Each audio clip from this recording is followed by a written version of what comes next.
اعوذ باللہ من الشیطان الرجیم بسم اللہ الرحمن الرحیم الحمد للہ رب العالمین بارئ الخلائق اجمعین الحمد لأہلہ والصلاة علی اہلہ الصلاة والسلام علی سید الانبیاء والمرسلین العبد المؤید الرسولنا المسدد المصطفى الأمجد الحبيب الأحمد النبي الأمي المكي المدني السراج المنير الكوكب الدري صاحب الوقار والسكينة المدفون بأرض مدينة سيدنا ونبينا وشفيع ذنوبنا وطبيب قلوبنا وحبيب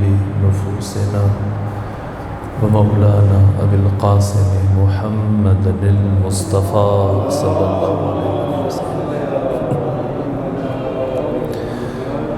وأهل بيته الأطيبين الأطهرين الأنجبين المعصومين المظلومين ورحمة الله على أحبابهم وأصحابهم وشيرتهم ومحبيهم ومواليهم أجمعين ولعنة الله على أعدائهم ومنكري فضائلهم وغاصبي حقوقهم من جمع عداوتهم إلى الآن ومن الآن إلى قيام يوم الدين وبعد يوم الدين أما بعد فقد قال حق سبحانه في القرآن بسم الله الرحمن الرحيم لقد كان لكم في رسول الله أسوة حسنة السلام عليكم ورحمة الله وبركاته. اگر گزشتہ گفتگو میں سے کوئی سوال ہو تو آپ بتا دیجیے، اور اگر سوال نہ ہو تو پھر ہم آگے بڑھتے ہیں۔ گزشتہ گفتگو میں سے کوئی سوال ہو یا اس سے ہٹ کر سیرت ختمی مرتبت سے متعلق، آپ کی زندگی سے متعلق، حیات و کردار سے متعلق، زمان و مکان کی قید سے آزاد ہے۔ جب کعبہ کو حسین کی بات کریں تو اس میں تھوڑا سا کنفیوژن ہوتی ہے کہ وہ بھی تو زمان اور مکان کے یہ میں نے کل آپ کی خدمت میں عرض کیا تھا، کعبہ کو حسین مکان نہیں مقام ہے۔ مکان اور مقام میں فرق ہے۔ عرش مکان نہیں، عرش مقام ہے۔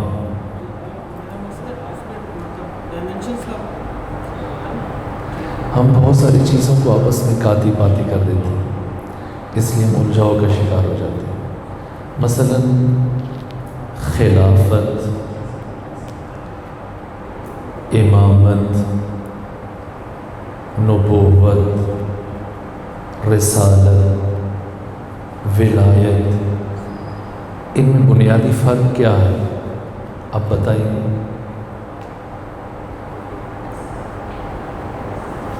ہم عام طور پر وہ اسی لیے الجھاؤ کے شکار ہو جاتے ہیں کہ ہمارے لیے بنیادی جو الفاظ کے معانی ہیں وہ روشن نہیں ہوتے، اصطلاحات واضح نہیں۔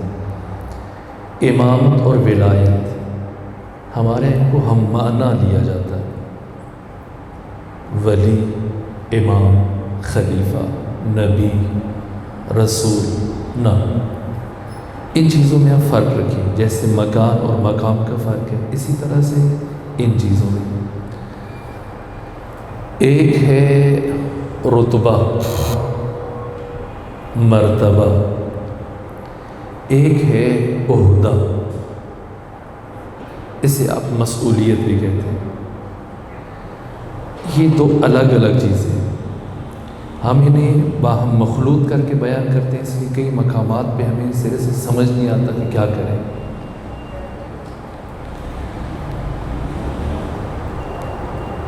یہیں سے پھر سوال اٹھتا ہے کہ جناب سیدہ زہرا سلام اللہ علیہا کیا رتبے میں، مقام میں جناب سیدہ انبیاء سے غیر از حدی مرتبت، جناب آدم سے لے کر جناب عیسیٰ تک جناب سیدہ زہرا رتبے میں برابر ہے، کم ہے یا زیادہ ہے؟ آپ کا عقیدہ کیا ہے؟ جناب سیدہ کی عصمت سے متعلق اور ان کے مقام سے متعلق، عصمت سے بھی گزر جائیے مطلق، کیا آپ جناب سیدہ کو انبیاء سے رتبے میں کم سمجھتے ہیں یا بالاتر سمجھتے ہیں؟ بالاتر ہے۔ کیسے بالاتر ہے جبکہ نبی نہیں؟ ایک خاتون جو خود نبی نہیں تو وہ باقی نبیوں سے رتبے میں اور مقام میں بالاتر ہے، یہ کیسے ممکن ہے؟ اسی طرح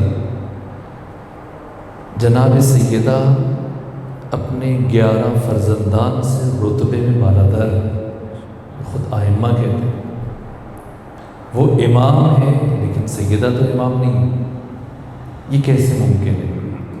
تو ایک بنیادی چیز، یہ لفظوں میں ہم تھوڑی سی دقت کریں تو ہم بعد میں الجھاؤ کا شکار نہیں ہوں گے۔ ایک ہے رتبہ، مرتبہ، مقام، اور دوسری چیز ہے عہدہ، ذمہ داری، مسئولیت۔ نبوت، رسالت، امامت، یہ تینوں عہدے، ذمہ داریاں، مسئولیت، یہ رتبہ نہیں، مرتبہ نہیں، مقام نہیں۔ اس سے ہٹ کر ولایت، ہم ولایت کو لے آتے ہیں عہدے، نہ، ولایت عہدہ نہیں، ولایت رتبہ ہے، مقام ہے، منصب نہیں، منصب ولایت نہ، یہ لفظ ٹھیک نہیں، عہدہ ولایت نہ، یہ لفظ ٹھیک نہیں، یہ ترکیب سرے سے نادرست ہے۔ نبوت عہدہ ہے، رسالت عہدہ ہے، امامت عہدہ ہے، ولایت عہدہ نہیں ہے، منصب نہیں ہے، مقام ہے، رتبہ ہے، مرتبہ ہے۔ یہ رتبہ اللہ کی طرف سے محمد و آل محمد کو دیا گیا، اور اسی رتبے کے نتیجے میں عہدوں کی تقسیم ہوئی ہے، پھر عہدے دیے گئے۔ ولایت اصل ہے، اگر آپ نے مقام کا تعین کرنا ہوگا تو وہ ولایت کی بنا پر کریں گے، اور ولایت میں محمد و آل محمد ہم پلہ ہیں، جن میں جناب سیدہ جو ولایت رسول اللہ کی ہے بعینہ ہی وہی ولایت امیر المومنین کے پاس ہے۔ ایک نبی ہے، ایک امام ہے، عہدوں کی وجہ سے ان کے مقام میں فرق نہیں آئے گا، رتبے کی وجہ سے فرق آتا ہے، رتبے میں مساوی، رتبہ ولایت جو پیغمبر کے پاس ہے وہی امیر المومنین کے پاس ہے، وہی رتبہ جناب سیدہ کے پاس ہے، در حالی کہ نہ نبی ہے نہ امام ہے۔ اسی طرح سے اب ان چیزوں میں آ جائیے، ابھی اگر آپ چاہیں گے تو یہ چونکہ علم کلام یا عقائد کی نشستیں نہیں، لیکن اس کے باوجود اگر آپ چاہیں گے تو ہم ایک نشست ان مفاہیم سے متعلق بیان کریں گے کہ عرش سے مراد کیا ہے۔ عام طور پہ انسان سمجھتا ہے عرش کوئی جگہ ہے، مکان ہے، نہ، مقام ہے۔ کرسی سے مراد ہے ایسی، جب سے ہم کرسی کہتے ہیں تو ایسی ایک حیت ذہن میں آ جاتی ہے، لکڑی کی ہو یا کسی بھی چیز کی ہو، اس کے اوپر کوئی بیٹھا ہوگا، نہ، کرسی سے مراد یہ نہیں ہے۔ لوح اور قلم سے مراد یہ نہیں، حور سے مراد یہ نہیں۔ ہم جو حور کہتے ہیں اور ذہن میں ایک تصور، مثلا ایک عالم دین، دیوبندی عالم دین، مشہور اور معروف عالم، پنجاب یونیورسٹی میں وہ گفتگو کر رہے تھے موسیقی کے حوالے سے، اور جوانوں کو ترغیب دے رہے تھے کہ آپ گانے نہ سنا کریں، موسیقی نہ سنیں۔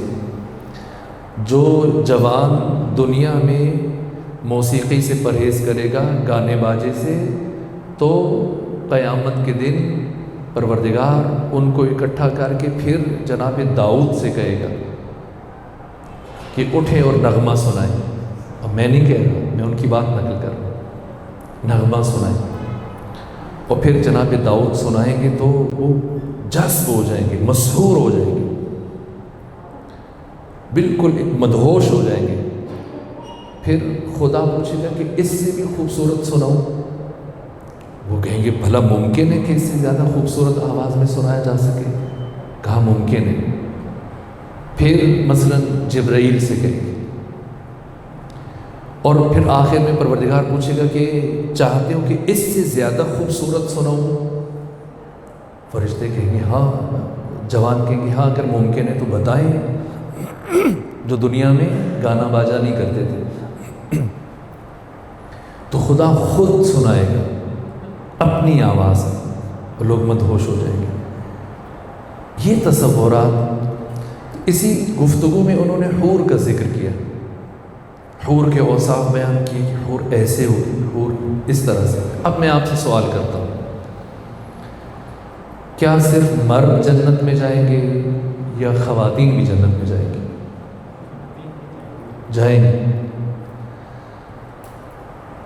کیا جنت صرف مردوں کے لیے یا خواتین کے لیے بھی ہے؟ خوب، آپ مرد کو تو جنت میں حور دے رہے ہیں، عورت کے لیے کیا ہے؟ کیا یہ عدل خدا سے ہم آہنگ ہے؟ نہیں، عدل خدا سے ہم آہنگ نہیں۔ پھر ہم کیوں کہہ رہے ہیں کہ یہ حور مردوں کے لیے؟ جس حور کو ہم نے پیش کیا ہے، جو تصوراتی ایک شکل ہم نے، جیسے براق، اب ایک سوال اور اٹھتا ہے، آپ نے اگر دیکھا ہو پنجاب میں مختلف ٹرکوں کے پیچھے ایک تصویر بنی ہوتی، ایک گھوڑا ہے لیکن اس کا چہرہ نسوانی، خاتون کا چہرہ ہے، دھڑ پیچھے سے گھوڑے کا ہے اور پر بھی لگے ہوئے ہیں، اور یہ ٹرکوں کے پیچھے، اور یہی حیت بیان کی جاتی ہے، چونکہ مولوی صاحبان ایسی تصویر کشی کرتے ہیں براق کی، تو پھر یہ کہاں سے لی تصویر؟ چونکہ ملا کی زبان سے سنتے ہیں، مولوی صاحب کی زبان سے سنتے ہیں براق کہ اس کا چہرہ ایسا تھا تاکہ پیغمبر کو اتنے لمبے سفر میں وحشت نہ ہو، تو عام طور پہ یہ کہتے ہیں کہ آپ کی ازواج میں سے ایک زوجہ جس سے بہت پیار کرتے تھے تو وہ چہرہ اس کی طرح کا تھا، اور پر اور گھوڑا اور پیغمبر جال، یہ حیت جو بیان کی گئی۔ اب کل کی گفتگو کے تناظر میں دیکھیے، جہاں پر جبرائیل نہیں جا پا رہے، تو یہ جو عجیب و غریب قسم کی مخلوق بیان کی جا رہی ہے، یہ پہنچی تھی وہاں، جس کا سر انسانی ہے اور دھڑ گھوڑے کا ہے، اور جب وہاں پہ اتنا لمبا سفر کر دیا ہوگا، ظاہر تھکاوٹ ہو جاتی ہوگی، اب کیا پیش کیا جائے اس کو کھانے میں؟ انسانی خوراک دیں یا حیوانی خوراک پیش کریں؟ براق کیا ہے؟ میں نے کہا تھا اگر آپ لوگ چاہیں گے تو ہم ایک جلسہ معراج سے متعلق گفتگو کریں گے، تاکہ بہت سارے جو تصورات ہمارے ذہنوں میں، امیر المومنین کا ایک بہت نورانی جملہ ہے، حضرت فرماتے ہیں کہ کچھ لوگوں کی آنکھیں ان کی عقل میں، اور کچھ لوگوں کی عقل ان کی آنکھوں میں۔ جو بہت بڑا جملہ ہے، بہت وزنی جملہ ہے۔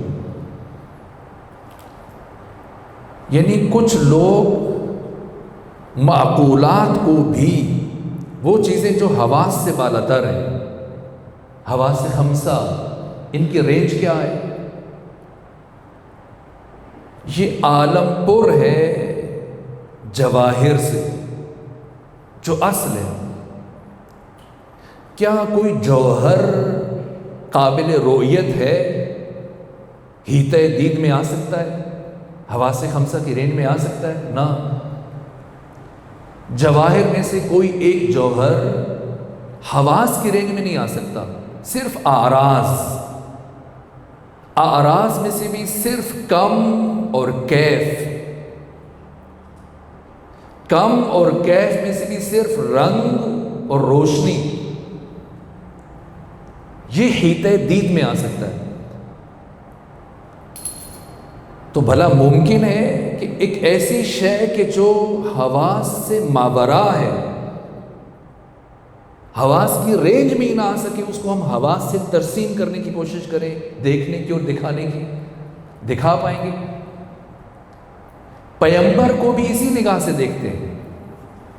عرب بدو کیوں مشکل کا شکار ہوئے تھے، اور آج کبھی بدو جو ختمی مرتبت سے متعلق کہ ہم جیسے بشر تھے، اس لیے کہ وہ ظاہر کو دیکھ رہا ہے، وہ آپ کو لوگوں کے ساتھ بیٹھے ہوئے دیکھ رہا ہے، آپ کو لوگوں کے ساتھ چلتے ہوئے دیکھتا ہے، آپ کو خریداری کرتے ہوئے، آپ کو کھانا کھاتے ہوئے دیکھتا ہے، کہتا ہے یہ ہمارے جیسے بشر ہیں۔ نہ، یہ مشکل کب پیش آتی ہے؟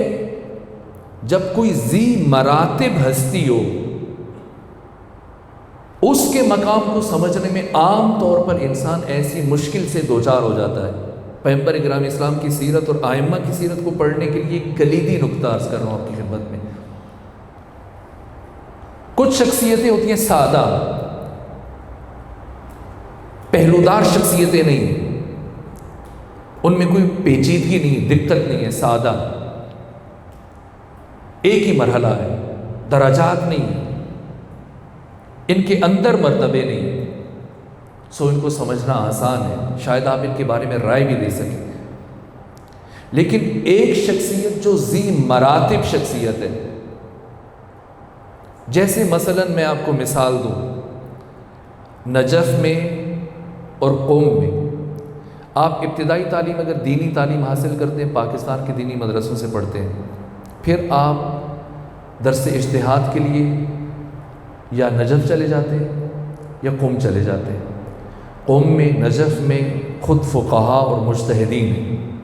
مجتہد یعنی جو کئی ایک علوم میں تخصص کر لیتا ہے، اسپیشلائزیشن کر لیتا ہے، اب اس کے اندر یہ اجتہاد کا ملکہ پیدا ہو جاتا ہے، اور وہ یہ صلاحیت آ جاتی ہے کہ وہ قرآن، سنت اور عقل سے حکم شرعی کو استنباط کر سکے، قرآن سے یہ لے سکے کہ یہ حکم حلال ہے یا حرام ہے، واجب ہے یا حرام ہے، یا مکروہ ہے یا مباح ہے یا مستحب ہے۔ کچھ فقہا، مجتہد، ظاہر ہے کہ مجتہد آپ شاید بیسیوں ڈاکٹر یا انجینئر اکٹھے کریں، تب ان کی محنتوں کو اکٹھے کریں تو ایک فقیہ بنتا ہے۔ یہ جو لفظ استنباط ہے، اس کا مطلب جو استاد وحید خراسانی بیان کر رہے تھے ایک مرتبہ، استنباط یعنی ایک شخص سوئی سے کنواں کھودے اور پھر اس کے اندر سے ٹھنڈا میٹھا پانی نکالے۔ سوئی کے ساتھ کنواں کھودنا کتنا مشکل ہے۔ ایک فقیہ جب استنباط کرتا ہے تو روایات کے انبار میں سے، ہزاروں روایتوں کے بیچ میں سے تتبع و تفحص کرتا ہے، چھان پھٹک کرتا ہے۔ جیسے بھوسے کا بہت سارا بنڈل ہو اور اس میں سوئی گر جائے، آپ کیسے تلاش کریں گے؟ ایسے اٹھا کے رکھیں گے، ایک ایک تنکا اٹھائیں گے کہ کہیں اس کے نیچے نہ پڑی۔ ایک فقیہ مجتہد جب احادیث کا ایک سمندر ہے، ایک انبار ہے، اتنے بڑے انبار سے لاکھوں احادیث کے بیچ میں سے پھر احادیث نکالنا، پھر اس سے حکم شرعی استنباط کرنا، اس کے اوپر قواعد لاگو کرنا، یہ بہت مشکل کام ہے، پیچیدہ کام ہے۔ ہزاروں علماء میں سے جا کر 2-4 مجتہد بنتے ہیں، مسلسل محنت، استعداد، قابلیت اور ساتھ تسلسل کے ساتھ محنت۔ اب ایک فقیہ وہ درس خارج بھی دیتا ہے. درس خارج واضح ہے، اب ہم بہت زیادہ وضاحت کریں گے تو پھر وقت لگ جائے گا. درس خارج یعنی جب وہ ایک حکم شرعی بیان کرتا ہے تو اس کے اوپر دلیلیں دیتا ہے کہ میں قرآن سے جو یہ حکم شرعی لے رہا ہوں یا حدیث سے، اس کے اوپر یہ دلیلیں، ان دلائل کی روشنی میں. اور جو شاگرد بیٹھے ہوتے ہیں وہ سوالات بھی کرتے ہیں، وہ پھر اعتراضات بھی کرتے ہیں، اور فقیہ مجتہد ان سوالوں کا جواب دیتا ہے، دفاع کرتا ہے. اور جب سب کو جواب دے لیتا ہے، کوئی پہلو تشنا نہیں رہتا، پھر وہ اس کا فتویٰ قرار پاتا ہے. اس درجے پہ پہنچ کر ایک شخص مجتہد جو درس خارج دیتا ہے، درس خارج وہ درس جس میں شرکت کر کے دوسرے افراد طالب علم مجتہد بنتے ہیں. اب ایک فقیہ اور مجتہد ایک طرف درس خارج بھی پڑھاتا ہے اور دوسری طرف بالکل ایک ابتدائی کتاب جیسے ہدایہ، سمدیہ، ادبیات پہ، صرف نحو پر جو ابتدائی کتاب پہلے سال میں دینی مدرسے میں پڑھائی جاتی ہیں وہ بھی پڑھا دیتا ہے. ایسی کچھ مثالیں ہیں. اب جب وہ فقیہ جو درس خارج بھی دیتا ہے، جو علمی اعتبار سے اس سطح پہ ہے کہ خود علماء کا بھی استاد ہے، تو پہلے سال کی ابتدائی کتاب پڑھا رہے، ایسی مثالیں ہیں. ہدایہ پڑھا رہے، سمدیہ پڑھا رہے، شرائع الاسلام، یہ کوئی ایسی کتاب پڑھا رہے. اب اس کلاس میں جو شخص بیٹھا ہے وہ کہے کہ اچھا مطلب یہ اسی سطح کی، یہاں سے اگر وہ تعین کرے گا تو اوندے منہ زمین پر گرے گا. اس کی نگاہ میں اس عالم کا صرف یہ ایک مرتبہ ہے جس میں یہ خود بیٹھا ہے، اور جو بالاتر مراتب ہیں ان کی طرف نہیں دیکھ رہا ہے. اس لیے جب یہ قضاوت کرے گا، اس فقیر سے متعلق گفتگو کرے گا، تو اس کی گفتگو ناقص ہوگی. یہ ایک مشکل ہوتی ہے. ذی مراتب ہستی سے متعلق انسان اسی لیے مشکل سے دوچار ہوتا ہے. پیغمبر اور ائمہ ذی مراتب ہستیاں ہیں، اور یہ ان کا دانی ترین مرتبہ ہے جو اس پیکر مجاز میں انسانوں کے درمیان آئے ہیں جسم کی صورت میں. یہ دانی مرتبہ ہے ان کا. اس کے مطابق اگر آپ ان کے مقامات کا تعین کرنا چاہیں یہ گمراہی ہے. جیسے میں حور کی بات کر رہا تھا، ہم نے اپنے تصورات کو درست کرنا ہے. حور اگر مردوں کے لیے ہے تو پھر خواتین کہاں جائیں؟ بالفاظ دیگر آپ عدالت الہیہ کو چیلنج کر رہے ہیں. ہمارے ہاں بہت سارے لوگ شوق سے اس لیے بھی عبادت کر رہے ہوتے ہیں کہ پھر یہ کون سی جنت کا ہم نقشہ کھینچ رہے ہیں جس میں حور کی خاص حیت بیان کر رہے ہیں، ایسا چہرہ ہوگا، ایسے بال ہوں گے، اور ہمارے نزدیک بھی جیسی خیال یہ کہ جیسی جنت کا ٹکٹ ملے گا کسی دودھ یا شہد کی نہر کے کنارے، اس طرح سے حور بیٹھے گی، ہم جائیں گے، بیٹھ کے بات چیت کریں گے. ایسا نہیں ہے. حور کیا ہے؟ حور یہی میرا اور آپ کا عمل جسے ہم اپنی زندگی میں انجام دیتے ہیں. ہمارا یہی عمل جب قیامت کے دن پروردگار مجسم کرے گا اور اسے ہمارا صاحب بنا دے گا، ساتھی بنا دے گا. انسان کا عمل جتنا لطیف ہوگا، جتنا گہرا ہوگا، جتنی اس کے اندر معرفت ہوگی، اس کا تجسم اتنا ہی زیادہ حسین ہوگا. حور یعنی انسانی عمل کا تجسم. اور پھر انسان اندازہ کرے گا کہ جو حور ملا نے ہمیں بتائی وہ کجا، اور جو میں دیکھ رہا ہوں یہ کس درجہ حسین ہے. یہ مشکل سے آپ کو گزرنا پڑے گا. ایک مرتبہ اثر نو اپنے عقائد کے اوپر آپ نظر ثانی کر کے ایک ایک چیز کو پھر سے مطالعہ کریں. وہ تصورات، وہ الفاظ اور وہ مفاہیم جو ہم نے سوسائٹی سے لیے، سماج سے لیے، معاشرے سے لیے، ملا سے لیے، انہیں ایک مرتبہ ذہنوں سے نکال کر بالکل ماہ مبارک رمضان ہے، الہی دسترخوان بچھا ہوا ہے، خود کو طبق اخلاص میں رکھ کر اس دسترخوان الہی میں پیش کریں، قرآن اور سنت کی طرف جائیں، اور وہاں سے جو ملے اس کو اپنے قلب و دماغ اور جگر میں اتاریں، دل و دماغ میں اتاریں۔ پہلے مرحلے میں آپ کو تخریب کار بننا پڑے گا۔ جب تک آپ تخریب کار نہیں بنیں گے تب تک آپ معمار نہیں بن سکتے۔ پہلے جو آپ نے سوسائٹی سے اور سماج سے معتقدات کی ایک عمارت اپنے ذہن میں استوار کی ہے، اگر حقیقی مسلمان بننا چاہتے ہیں کوئی تو پہلے مرحلے میں اسے گرا کے اس کا ملبہ سارا اٹھا کے تخریب اسی کو کہتے ہیں، پھینک دیں، پھر اثر نو اسلام کی عمارت کو قرآن اور اہل بیت کی تعلیمات کے سانچے میں ان کو استوار کریں۔ یہ لازم ہے۔ اب اگر آپ سمجھیں گے تو ہم اسی حوالے سے گفتگو آگے بڑھا دیں گے۔ ایک صلوات پڑھ دیجیے خاندان فاطمہ پر۔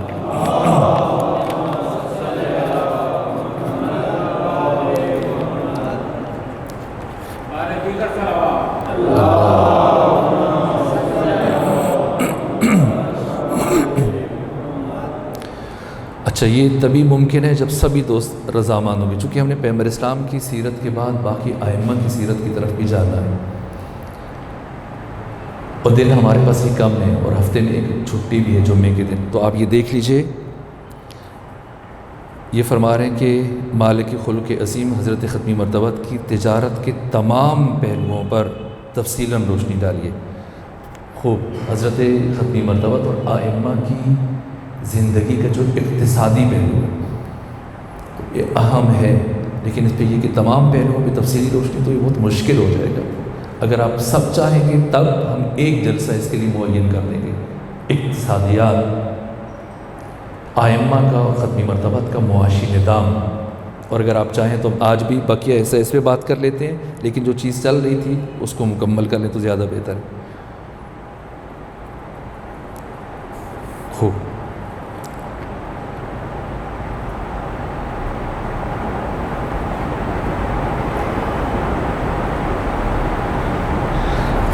نا معراج پر جب رسول اسلام نے جبرائیل سے کہا رک کیوں گئے، او جبرائیل نے یہ کیوں نہ دیکھا کہ کون کہہ رہا ہے، اس نے یہ جواب کیوں نہ دیا میرے پر جل گئے جائیں گے۔ کیا رسول اسلام یہ نہیں جانتے تھے؟ نا، سوال کا مقصد یہ نہیں ہوتا۔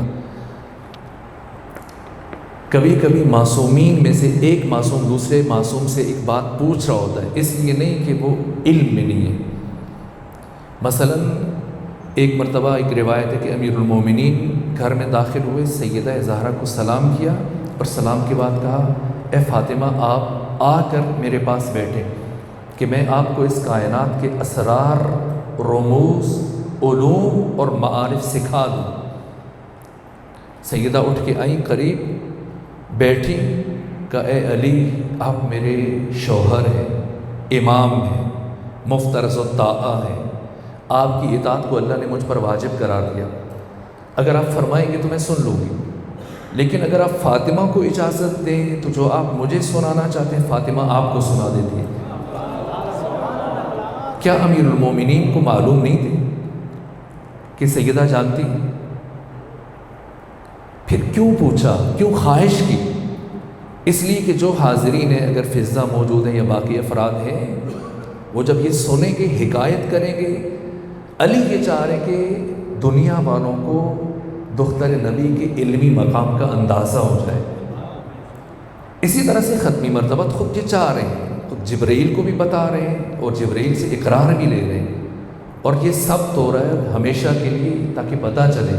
اگر ختمی مرتبہ جبرائیل سے نہ کہتے تو ہمیں کیسے پتہ چلتا کہ جبرائیل کہاں رکے تو پیغمبر کہاں کیسے آگے بڑھ گئے، اور پھر ذہنوں میں ایک دریچہ کھلتا اور ہم سوچتے کہ جبرائیل کیوں رک گئے، ختمی مرتبہ کیوں آگے بڑھ گئے۔ سوال، اگر قرآن بھی سوال کرتے کہ هل يستوي الذين يعلمون والذين لا يعلمون، خدا کہتا ہے کہ کیا عالم اور جاہل برابر ہو سکتے ہیں؟ تو کیا خدا ہم سے پوچھ رہا ہے؟ نہ، اسے کہتے ہیں استفہام انکاری۔ یہ قد کے معنی میں آتا ہے، یہ استفہام قد بتحقیق کے معنی میں آتا ہے، یعنی ہرگز عالم اور جاہل برابر نہیں ہو سکتے۔ هل یستوی الاعمی والبصیر، کیا بینا اور نابینا برابر ہو سکتے ہیں؟ ہرگز برابر نہیں ہو سکتے۔ میں نے صرف ایک اشارے میں آپ کو جواب دیا، اگر آپ چاہیں گے تو ہم تفصیل بھی عرض کر دیں گے۔ یہ معراج یا کعبہ قوسین، یہ دو کمانیں، یہ دو کمانوں کا فاصلہ، یہ کیا مراد ہے؟ دیکھیے مثلا اگر یہ میرا ہاتھ ہے اور یہ بھی میرا ہاتھ ہے، یہ قرب و بعد کا تعلق فلسفے میں جو ہم پڑھتے ہیں یہ متضایفین، ایسے مفاہیم کو متضایفین کہا جاتا ہے جس میں ایک کا سمجھنا دوسرے پر موقوف ہوتا ہے۔ یہ ہاتھ ہے اور یہ میرا ہاتھ ہے، اب اگر یہاں پہ ہوں اور میں اسے قریب لے کے جاؤں ادھر، اب آپ کہیں گے یہ قریب ہو گیا، اور اگر میں اسے پیچھے لے جاؤں آپ کہیں گے دور۔ کیوں؟ یہ دو جسم ہے نا، ادھر بھی جسم ہے ادھر بھی جسم ہے، لیکن ادھر جسم ہے اور ادھر جسم نہیں ہے، اور میں اسے آگے لے کے جاؤں آپ کہیں گے قریب، پیچھے لے کے جاؤں آپ کہیں گے دور۔ یہ قرب اور بعد کا مفہوم کہاں سے پیدا ہوتا ہے؟ جہاں ادھر بھی جسم ہو اور ادھر بھی جسم ہو۔ ختمی مرتبہ جب معراج پر تشریف لے کے گئے تو اسی جسم کے ساتھ تشریف لے کے گئے، لیکن اللہ جسم سے منزہ ہے، جسم نہیں رکھتا۔ تو پھر ہم کیسے کہہ سکتے ہیں کہ دنا فتدلا فکان قاب قوسین؟ یہ سمجھنا ہے، یہ بہت پیچیدہ ترین مباحث ہے۔ میں نہیں چاہتا، چونکہ بعض بچے بھی اس میں شریک ہو رہے ہیں، کچھ ایسے دوست ہیں کہ ہم ان کو بہت اتنا تھکا دیں گے شاید وہ کل سے آنا ہی چھوڑ دیں، تو ایک حد تک ہم بیان کریں گے۔ آپ اس چیزوں کا آپس میں گفتگو کر کے تعین کر لیں، اگر آپ چاہیں گے تو ایک نشست ان مسائل کے اوپر کلی طور پہ ہو جائے گی تاکہ ذہنوں میں کوئی ابہام اور دقت اور پریشانی نہ رہے۔ اب اگر مزید کچھ سوال ہے تو بتائیے، یا پھر آگے بڑھ جاتے ہیں، یا پھر آج کے دن کو ہم سوالات کی نشست قرار دیتے ہیں۔ چلے آپ اور محمد والے محمد صلوات۔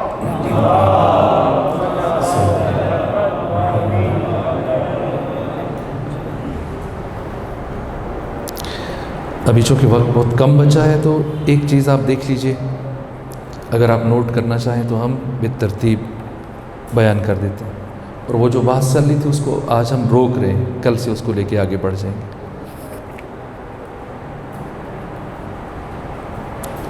یہ چیز آپ کو چونکہ کام آئے گی اور اس کے بغیر چارہ بھی نہیں ہے، اس لیے میں آپ کو یہ لکھوا دیتا ہوں۔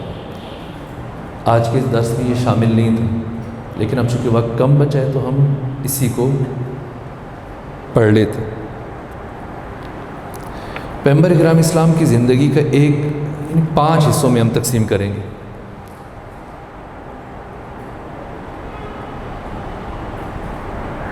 اور اس سے بھی مختصر ہم 3 حصوں میں بھی اس کو تقسیم کر سکتے ہیں۔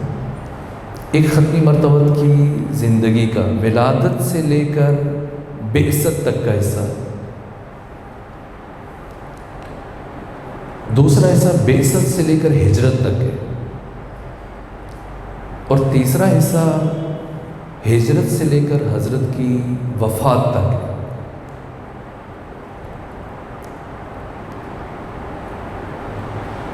آج ہم یہ ایک اہم پہلو ہے، آپ کو کام آئے گا۔ جیسے ابھی کل کے اخبار میں ایک گستاخی کی گئی، آپ کے علم میں امیر المومنین کی شخصیت میں کسی نے توہین کی۔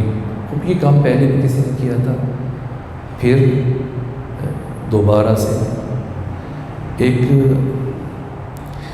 البتہ اگر آپ چاہیں گے تو ہم اس حوالے سے بھی بات کر لیں گے۔ آج چونکہ سوالات کی نشست ہے، لہٰذا آپ اسی انداز سے دیکھ لیں ہم چیزوں کو، تو ہماری آسانی ہو جائے گی۔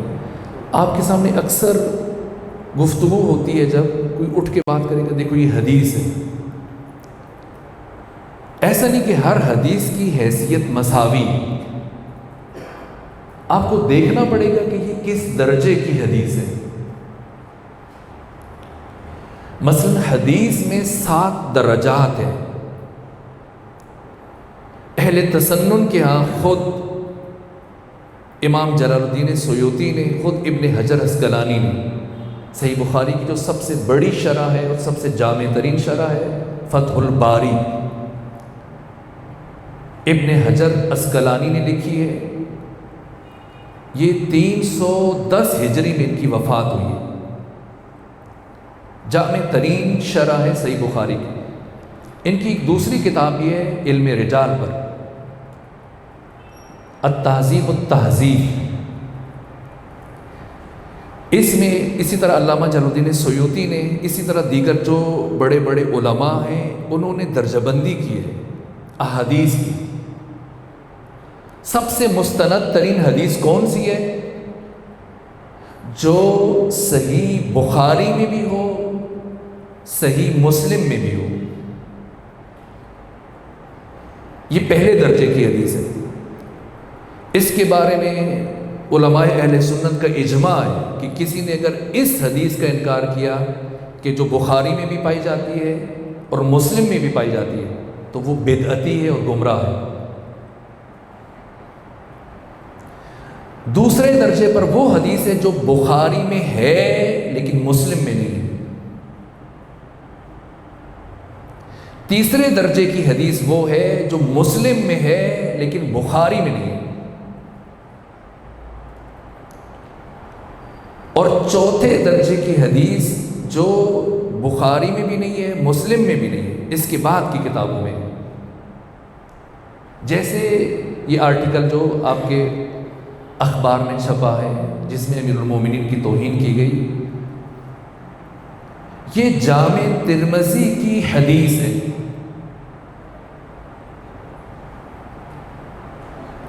جس میں مولا متقیان کی طرف شراب کی نسبت دی گئی۔ آج سے چند سال پہلے ایک عالم نے یہ کام کیا تھا، پھر بعد میں موت ہو گئی ان کی، اور بیچ میں بھی کسی نے اس طرح کی بات کی، اور ابھی پھر آپ کے ملک کے ایک اخبار میں کل یہ ظلم ہوا ہے امیر المومنین کی نسبت، یہی روایت یہ دو کتابوں میں آئی ہے، ایک جامع ترمذی میں، دوسری ابو داؤد میں۔ پہلی بات،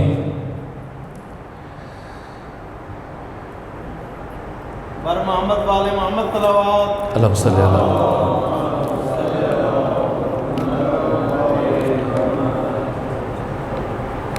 خوب، ایک اچھا سوال ہے لیکن اس کی نوبت بعد میں ہے۔ پہلی بات یہ کہ قرآن نے، دیکھیے قرآن خود اپنی تفسیر کرتا ہے، القرآن یفسر بعضہ بعضا۔ ایک طرف قرآن حکیم کہتا ہے کہ انما الخمر والمیسر والازلام والانصاب والازلام رجس من عمل الشیطان فاجتنبوہ۔ قرآن حکیم ایک جگہ پر شراب کو رجس قرار دے رہا، اور دوسرے مقام پر کچھ شخصیات ہیں جن کے تعارف میں قرآن یہ کہہ رہا ہے کہ انما یرید اللہ لیذھب عنکم الرجس۔ جب یہ چیز امت مسلمہ کے سامنے ہے، ہمارے پاس ایک قانون ہے کہ کوئی بھی حدیث اگر قرآن سے ٹکرائے تو ائمہ نے فرمایا کہ فَاضْرِبُوا عَلَى الْجِدَارِ، اسے دیوار پہ پھینک دو۔ ایک طرف قرآن کہہ رہے کہ انما الخمر والمیسر والانصاب والازلام رجس، یہ شراب رجس ہے، اور علی سے متعلق قرآن کہہ رہے کہ اللہ کا یہ ارادہ ہے کہ اس ہستی سے ہر رجس کو ہمیشہ دور رکھے۔ ایسا سوال پیدا نہیں ہوتا۔ یہ ایک پہلو۔ دوسری طرف ہم جرح و تعدیل کی طرف اگر جائیں اور روات اور محدثین کی طرف بحث کریں کہ یہ نہ بخاری نے اس کو نقل کیا نہ مسلم نے نقل کیا، خود امام احمد ابن حنبل نے کہا اس راوی سے متعلق، اس سند میں ایک راوی ہے جس کا نام ہے عطا بن سائد۔ احمد ابن حنبل نے پہلے کہا صدوق ہے اور ثقہ، لیکن بعد میں کہا کہ اس کا حافظہ بہت کمزور تھا اور اس کی باتوں پر اعتماد نہیں کیا جا سکتا، اور بہت سارے جو دوسرے محدثین ہیں ان نے سرے سے عطا بن سائد کو رد کر دیا۔ بالخصوص ایک نامور شخصیت ہے، ایک تبری دو ہیں، ایک جو معروف جریر تبری، جن کی تاریخ تبری تفسیر بھی ہے، ان کی فقہ میں بھی کتاب ہے، تاریخ میں بھی. انہوں نے کہا کہ ان کی روایت قابل بھروسہ نہیں ہے. کیوں؟ اس لیے کہ یہ ناسبی تھے اور یہ علی ابن ابی طالب سے بطور خاص دشمنی رکھتے تھے. سو ایسے فرد کی روایت قابل قبول نہیں ہے. دوسری طرف آپ ذرا اس روایت کے الفاظ کو اٹھا کے دیکھیں. ترمذی کی روایت بھی اٹھائیے، ابو داؤد کی روایت بھی اٹھائیے، اور اس میں کیا الفاظ ہیں روایت کے؟ اگر کسی نے پڑھی ہو تو وہ بیان کر دیں. راوی خود امیر المومنین کو راوی کہا گیا کہ ایک دن ہم عبد الرحمن بن عوف کے گھر میں مہمان تھے، اور یہاں تک کہ ہمیں کھانے میں شراب پیش کیا گیا اور ہم نے شراب پی لی، اور پھر علی ابن ابی طالب نے نماز پڑھائی اور نماز میں سورہ کافرون کی تلاوت کی اور الفاظ کو آگے پیچھے کر دیا. تب سورہ مبارکہ نساء کی آیت نمبر 43 نازل ہوئی، یا ایھا الذین آمنوا لا تقربوا الصلاۃ وانتم سکارى، اے مومنو تم نماز کے قریب بھی نہ جاؤ جب تم حالت نشہ میں ہو. آپ نے غور کیا اس روایت میں ایک خاص عجیب کمزوری ہے. کچھ روایتیں خود بتاتی ہیں کہ یہ معصوم کا کلام نہیں، من گھڑت ہے. جیسے پیغمبر اسلام کے ساتھ ایک حدیث منسوب کی جاتی ہے صحابہ کے بارے میں کہ اصحابی کالنجوم بِأَيِّهِمُ اقْتَدَيْتُمْ اهْتَدَيْتُمْ، کہ میرے صحابہ ستاروں کی مانند ہیں، تم ان میں سے جس کی پیروی کرو گے ہدایت پا جاؤ گے. یہ پیغمبر سے منسوب ہے. ابھی آپ خود سوچیں ایک لمحے کے لیے، پیغمبر کے سامنے کون بیٹھا ہے؟ اصحاب. اور پیغمبر ان سے کیا کہہ رہے ہیں؟ صرف سے اسلوب بتا رہے کہ یہ بات من گھڑت ہے. وہ جو سامنے بیٹھے ہیں انہیں کہیں گے کہ میرے صحابہ ستاروں کی مانند ہیں. آگے بڑھے، میرے صحابہ ستاروں کی مثل ہے، کالنجوم بِأَيِّهِمُ اقْتَدَيْتُمْ، تو تم کون ہے؟ بات پہنچ رہی ہے؟ تم ان میں سے جس کی پیروی کرو گے تو اپنے پیچھے چلیں گے.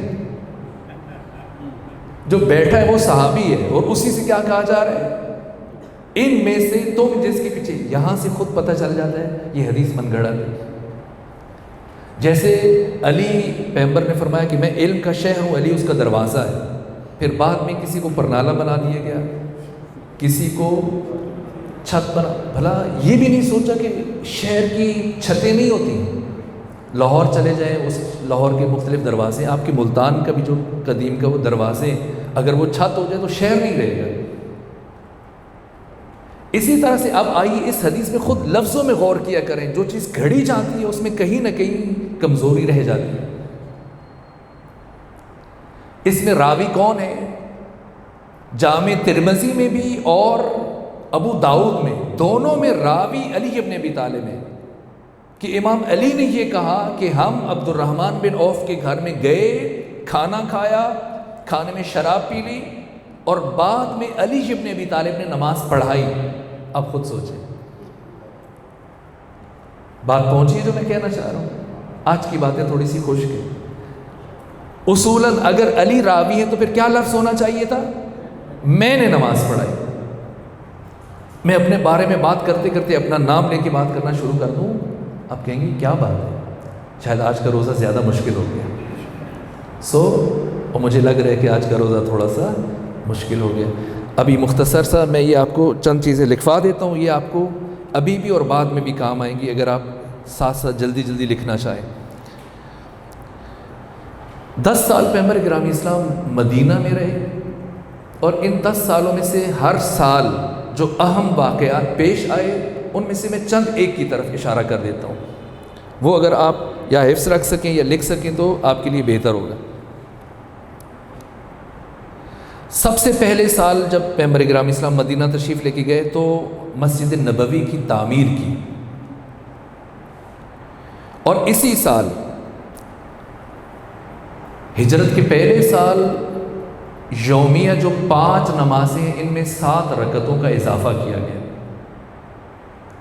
فجر میں اضافہ نہیں ہوا، لیکن ظہر کے ساتھ 2 رکعتوں کا اضافہ ہوا، عصر کے ساتھ 2 کا اضافہ ہوا، مغرب کے ساتھ 1 رکعت اور عشاء کے ساتھ 2 رکعتیں، یہ 7 رکعتیں۔ مکہ میں 5 نمازوں کی مقدار کیا تھی؟ کل 10 رکعتیں تھیں، لیکن مدینہ پہنچ کر پہلے ہی سال 7 رکعتوں کا اضافہ ہو گیا۔ اس اضافے کی حکمت اور فلسفہ اگر آپ چاہیں تو بیان کر دیا جائے گا۔ دوسرا کام، پیغمبر اکرام اسلام نے مہاجرین اور انصار کے درمیان عقد اخوت پڑھا۔ بڑی تعداد میں صحابہ کرام کو ایک کو دوسرے کا بھائی بنایا، صرف علی ابن ابی طالب علیہ السلام بچ گئے، اور باقی صحابہ علی کی طرف دیکھ رہے ہیں کہ پیغمبر انہیں کسی کا بھائی نہیں بنایا، اور حضرت خاموش کھڑے، یہاں تک کہ پیغمبر نے فرمایا یا علی انت اخی فی الدنیا والآخرہ، کہ اس دنیا میں اور آخرت میں صرف تو میرا بھائی ہے۔ ایک مواخات۔ اس کے بعد مکہ میں آذان بھی نہیں تھی، اقامت بھی نہیں تھی۔ پہلی ہجری میں آذان اور اقامت کا آغاز ہوا۔ جی، اب آئیے دوسری ہجری میں نے پہلی ہجری کے باقی واقعات کو چھوڑا، یہ زیادہ اہم تر تھے، میں نے بیان کر دیے۔ دوسری ہجری میں ہجرت کے پہلے سال اور مکہ کے 13 سال بیت المقدس کی طرف منہ کر کے نماز پڑھی جاتی تھی، قبلہ بیت المقدس تھا، لیکن ہجرت کے دوسرے سال قبلہ تبدیل ہو گیا اور بیت المقدس کی جگہ خانہ کعبہ کو قبلہ قرار دے دیا گیا۔ اسی طرح سے ہجرت کے دوسرے سال امیر المومنین کی سیدہ زہرا سلام اللہ علیہ کے ساتھ شادی ہوئی۔ اسی طرح سے ہجرت کے دوسرے سال مسلمانوں پر روزہ فرض ہوا۔ اس سے پہلے مکہ میں کوئی روزہ نہیں تھا، ہجرت کے پہلے سال بھی چھوٹ تھی، کوئی روزہ نہیں تھا، دوسرے سال فرض ہوا۔ اسی طرح سے زکوٰۃ بھی ہجرت کے دوسرے سال فرض ہوئی مدینہ میں۔ اسی طرح سے حکم جہاد بھی ہجرت کے دوسرے سال آیا۔ اب آ جائیے تیسرے سال میں۔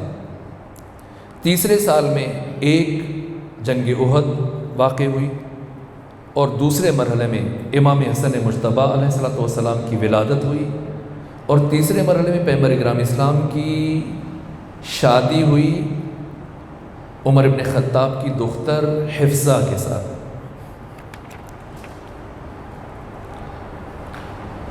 ہجرت کے پہلے سال خلیفہ اول کی دختر کے ساتھ ہوئی، جناب عائشہ کے ساتھ، اور تیسرے سال جناب حفصہ کے ساتھ۔ اب آ جائیے چوتھا سال ہجرت کا۔ مدینے میں 10 سال رکے پیغمبر، پھر وفات ہوئی، اب میں چوتھے سال کی بات کر رہا ہوں۔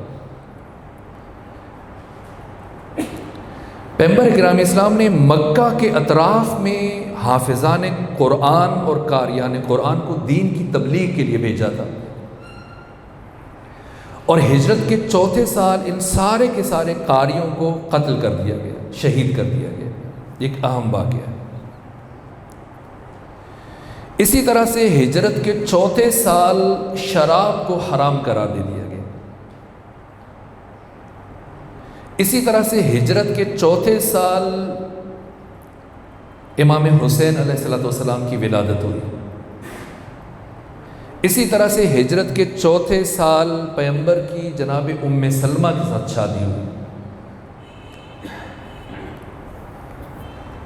اب آ جائیے ہجرت کا 5واں سال۔ ہجرت کے 5ویں سال پیغمبر اکرام اسلام کی اپنی پھوپھی زاد بہن زینب بنت جہش کے ساتھ شادی ہوئی، اور اسی سال حجاب کا حکم آیا. اس سے پہلے حجاب واجب نہیں تھا، پردہ خواتین پر. اور 5ویں سال ہی جنگ خندق ہوئی، جنگ احزاب. اور اسی سال ابو لبابہ کی توبہ کو قبول کیا گیا. اب آئیے چھٹے سال. چھٹے سال میں حج واجب ہوا، اور چھٹے سال میں دوسرا اہم مرحلہ صلح حدیبیہ کا طے ہوا. اب آ جائیے ہجرت کے 7ویں سال. ہجرت کے 7ویں سال پیغمبر گرامی اسلام نے مختلف دنیا کے ممالک میں 180 خطوط لکھے، ان کے سربراہوں کو، سربراہان مملکت کو اسلام کی دعوت دی. 185 خطوط تحریر فرمائی. دوسرا کام جو 7ویں سال میں ہوا وہ جنگ خیبر فتح ہوئی، اور قلعہ خیبر کو فتح کیا گیا اور در خیبر اکھاڑا گیا. اور اسی سال وہ مہاجرین جنہوں نے حبشہ کی طرف ہجرت کی تھی، 2 ہجرتیں ہیں. پہلی ہجرت مسلمانوں کی حبشہ کی طرف تھی، دوسری ہجرت مدینہ کی طرف تھی.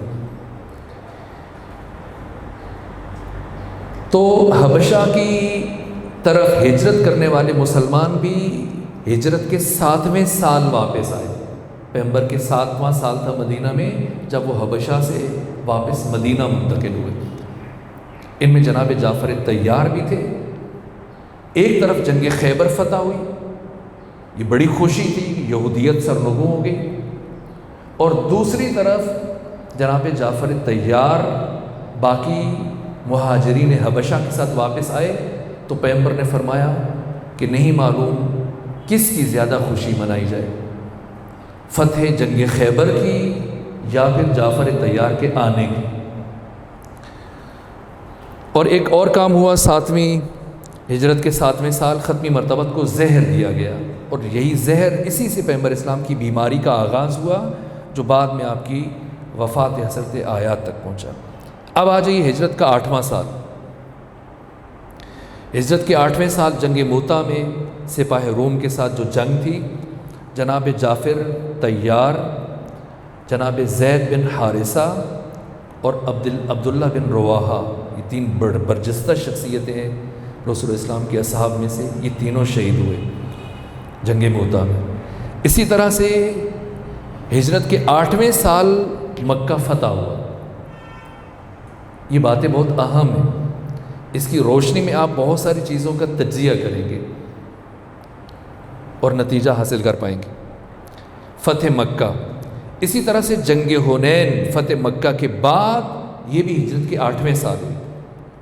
اسی طرح سے غزوہ طائف ہجرت کے 8ویں سال ہوئی. غزوہ ذات السلاسل. اب آ جائیے ہجرت کا 9واں سال اور 10واں سال. 9ویں سال میں جنگ تبوک ہوئی. اور دوسرا جو بڑا کام ہوا، جو پیغمبر اسلام کو بڑی کامیابی ملی، 32 قبیلوں نے اپنے نمائندے پیغمبر گرامی اسلام کے پاس بھیجے تاکہ آپ سے گفتگو کریں اور اسلام سے متعلق سوالات کریں. اور یہ سارے کے سارے وفود، 32 وفود، ان کے سربراہان اور شرکاء سب کے سب نے اسلام قبول کر لیا.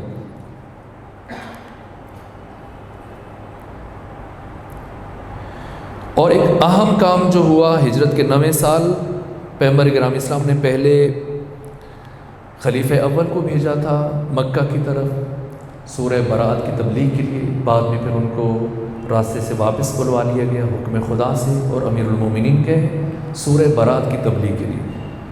اور یہ پیغام لے کے گئے امیر المومنین پیغمبر کی طرف سے کہ اس وقت جو افراد مکہ میں موجود ہیں یا مسلمان ہو جائیں یا پھر مکہ سے خارج ہو جائیں کہ اب کے بعد کوئی کافر مکہ کے اندر زندگی نہیں گزار سکتا. یہ ہجرت کا 9واں سال ہے. اور ایک اور اہم واقعہ جو ہجرت کے 9ویں سال یعنی پیغمبر کی زندگی کا آپ دیکھ لیجیے، 11 ہجری کی شروع میں وفات ہو رہی ہے، ان واقعات کی ترتیب ضروری ہے جاننا۔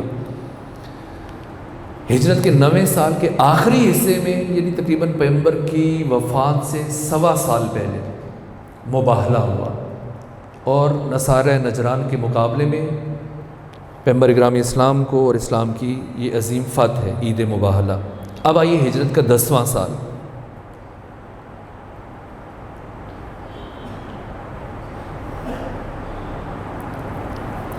دسویں سال کی سب سے اہم ترین مناسبت ہے، باقی کو میں ذکر نہیں کر رہا چونکہ وقت ختم ہو گیا، عید غدیر۔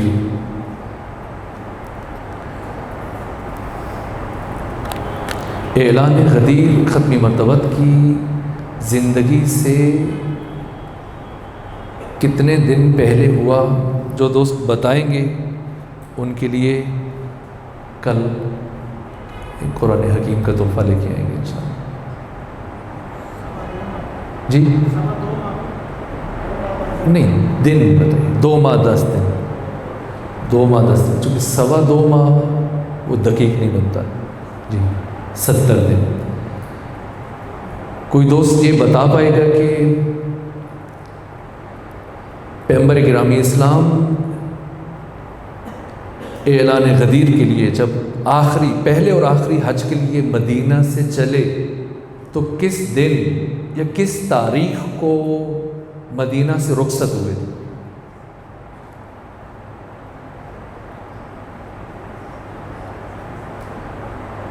صحیح جواب دینے والے دوستوں کو آپ خود ذہن میں رکھیے گا، اپنے پہلے اور آخری حج کے لیے ختمی مرتبت کب چلے مدینہ سے؟ چونکہ اب میں کوئی موضوعاتی گفتگو آج نہیں کر سکتا، سوالات کا دن تھا، تو جب تک وقت کا کچھ حصہ باقی ہے تو ہم 2-3 سوال پوچھ لیتے ہیں۔ جی 23 25 ذیقعدہ، جی 25 کس نے کہا ہے؟ آپ جی ان کا جواب درست ہے، 25 ذیقعدہ کو ختمی مرتبت نے 10 ہجری 25 ذیقعدہ کو پیغمبر اسلام نے مدینہ چھوڑا۔ کوئی دوست یہ بتا پائیں گے کہ پیغمبر کے ساتھ کتنے افراد شامل تھے اس کاروان میں، اس سفر میں؟ یہ کنہوں نے بتایا؟ جی 80,000 افراد پیغمبر کے ساتھ، یہ سب سے بڑا سفر تھا۔ اس سے پہلے پیغمبر کی زندگی میں اتنا بڑا اجتماع نہ اس کے بعد ہوا، 80,000 افراد۔ کتنے دن کا سفر طے کر کے پیغمبر گرامی اسلام مکہ پہنچے؟ کس دن مکہ پہنچے؟ 10 دن کا سفر تو اس دن پھر ذی الحج کی کیا تاریخ بنے گی؟ 5 ذی الحج۔ ان کا جواب بھی درست ہے، 10 دن کا ایک پہلو سے بیان کر دیا تو کافی ہے۔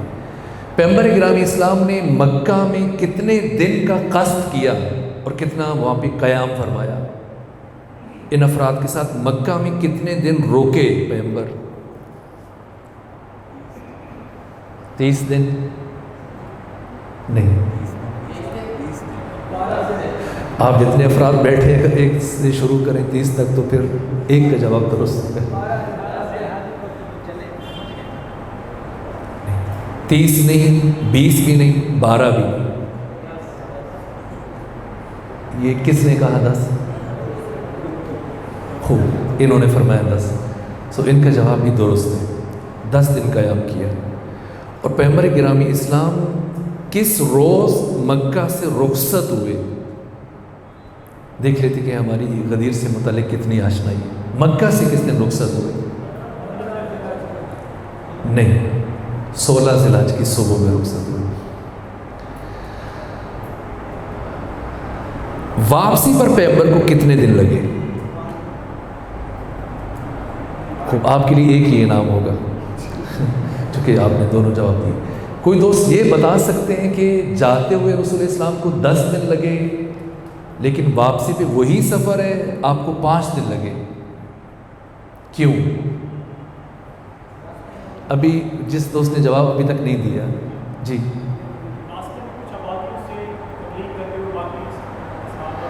چونکہ پیغمبر اسلام جب جا رہے تھے، ایک تو مکہ سے مدینہ سے 80,000 افراد کو ساتھ لیا، دوسری طرف امیر المومنین یمن میں تھے، انہیں کہا کہ آپ اکیلے نہ آئیے گا، جتنے لوگوں کو اپنے ساتھ لے کے آ سکتے ہیں لے کے آئیے گا۔